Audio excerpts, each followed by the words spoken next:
Olá, estudantes! Agora iremos trabalhar a nossa 8ª semana, que corresponde à aula 10 do nosso caderno pedagógico. Trabalharemos a matéria A importância da embalagem para a armazenagem.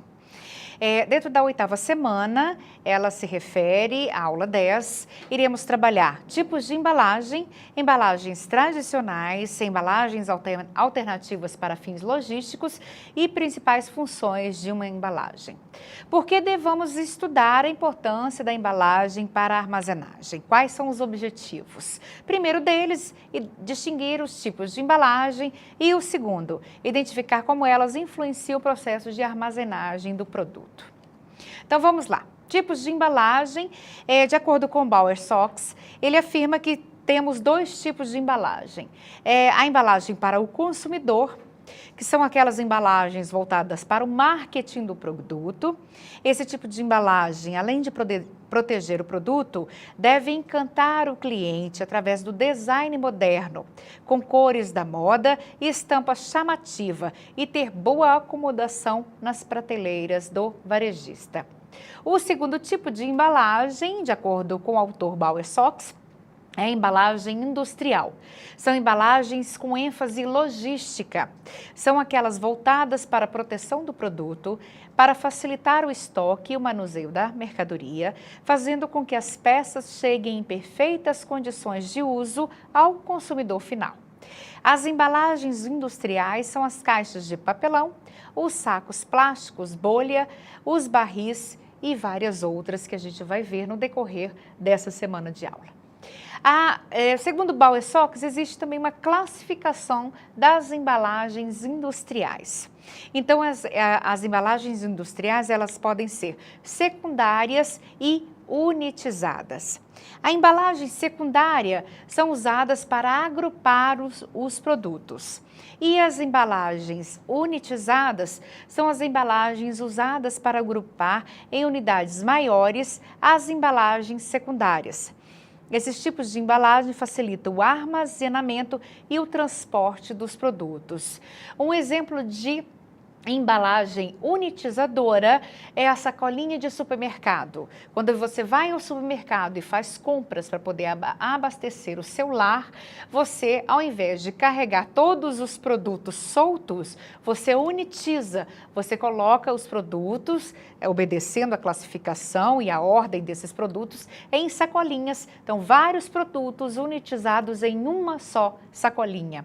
Um outro exemplo de unitização de carga é uma cartela de ovos. Você coloca 10, 12, 30, 20 ovos em uma única cartela de ovos. Então, isso são exemplos de unitizar uma carga.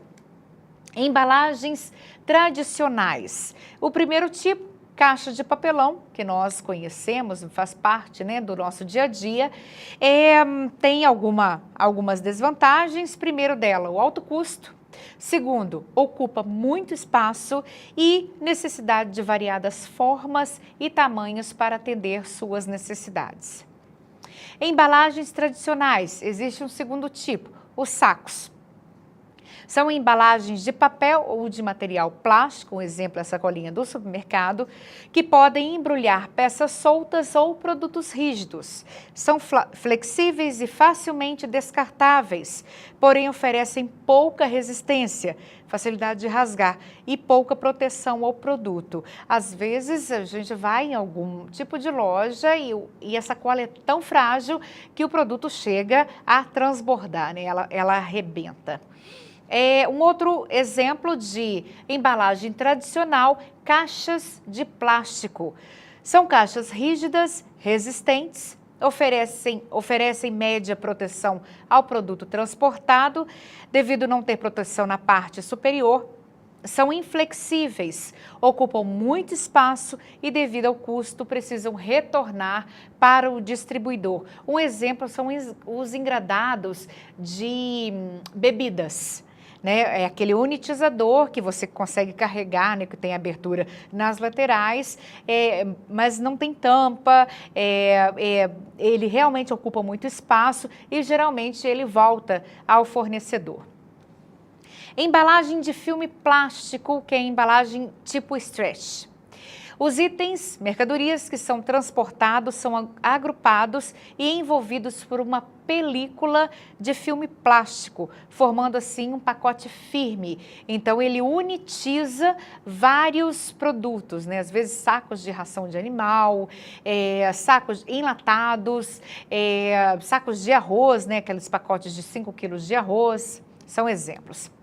Esse tipo de embalagem não é indicado para produtos flexíveis. Os produtos mais adequados para usar o filme plástico são latas, garrafas, aparelhos domésticos, os sacos, né, de ração de animal, de preferência que sejam objetos de forma regular. Essa embalagem recebe o nome de Shrink Wrap. Esse Shrink Wrap é a camisa de força, traduzindo literal, né? É uma camisa de força, que significa embale. Aí um exemplo, aí são sacos de ração de animais que está embalada com esse filme plástico. Embalagem por acolchoamento. Esse tipo de embalagem é usado para transporte de mercadorias sem caixas, exemplo, cadeiras e sofás. Essas embalagens são fixadas no caminhão, que permite que os objetos sejam empilhados e fiquem seguros no cabide, e as partes das mercadorias que ficam expostas são protegidas por uma espécie de cobertor acolchoado. Então, assim, serve realmente para poder proteger, para embalar e evitar qualquer tipo de avaria na mercadoria. Embalagem retornável, o meio ambiente agradece o uso desse tipo de embalagem, pois elas são usadas muito tempo, não voltando ao meio ambiente rapidamente. Exemplos de embalagens retornáveis: caixa, engradados usados para o transporte de bebidas, tambores metálicos, usado nas fábricas de produtos químicos, e alguns tipos de embalagem de vidro que vimos de refrigerante e de outros tipos de cerveja. Existem algumas empresas na área de cosmético que também vendem por meio de refis. Você compra, a primeira compra você faz, que você faz dessa empresa, vem na embalagem tradicional. Se você quiser continuar comprando de algumas dessas empresas, você pode optar pelos refis. Um outro modelo de embalagem alternativa para fins logísticos são os pallets, que nós vimos lá na nossa primeira e segunda semana de aula. Esse é um tipo de embalagem muito utilizado, porém sua proteção é pequena, pois os pallets proporcionam proteção somente na parte inferior do produto. Eles são feitos de madeira, plásticos e podem ser até refrigerados para transportar produtos especiais. Porque nós temos que ter preocupação com a embalagem, quais as três principais funções de uma embalagem. Primeira delas, proteção contra avarias. Segunda, utilidade e eficiência. E, por fim, comunicação. Agora nós vamos falar sobre proteção contra avarias e depois as outras duas. Primeira função aí, proteção contra avarias. Proteger os produtos das avarias, temperatura, umidade, presença de materiais estranhos no ambiente, no caso os odores, e dificultar contra furtos. Uma observação aí que se faz muito importante: quanto maior o valor e a fragilidade do produto, maior é a necessidade de uma proteção total através de uma embalagem resistente e de qualidade. Quanto maior o custo com essa embalagem, maior o impacto que irá causar em todo o processo produtivo, inclusive no preço final deste processo, né? Então, esse produto ele vai encarecer porque todo o processo produtivo teve que ter um maior cuidado em relação à embalagem. A segunda função, né, porque o uso da embalagem, a gente fala sobre utilidade e eficiência. As embalagens corretas sobre configurações determinadas e quantidades padronizadas contribuem para aumentar a produtividade das atividades do processo. E uma terceira função é a comunicação. Transferir as informações, as mensagens importantes que podem garantir a integridade e qualidade do produto embalado. Tem outras informações inerentes à comunicação que a gente percebe, né? Tem todo um design que envolve um produto, né? Tem toda uma comunicação. Identificação do produto e do fabricante, quantidade de produtos que está sendo embalado, códigos que possibilitam o rastreamento do produto em todas as etapas do processo logístico, no caso, recebimento, armazenagem, separação e expedição. Instruções de manuseio que garanta a proteção deste produto. Geralmente o fornecedor coloca lá, cuidado, frágil, estilado para cima, restrições de acordo com a temperatura. Geralmente aparece lá uma chama, às vezes aparece uma caveira quando o produto é uma carga perigosa. Grau de empilhamento, só pode empilhar até 4 caixas, até 3 caixas. Se é perigoso, inflamável e outras considerações que o fornecedor achar conveniente. E procedimento no caso de vazamento e avarias. Se caso esse produto vazar, no caso, às vezes, de cargas perigosas, o que é que se deve fazer em relação aos prejuízos causados ao meio ambiente? Bom, nessa 8ª aula, nós concluímos com as principais funções que definem as embalagens, que elas podem ser de 2 tipos, embalagem para consumidor e embalagem industrial.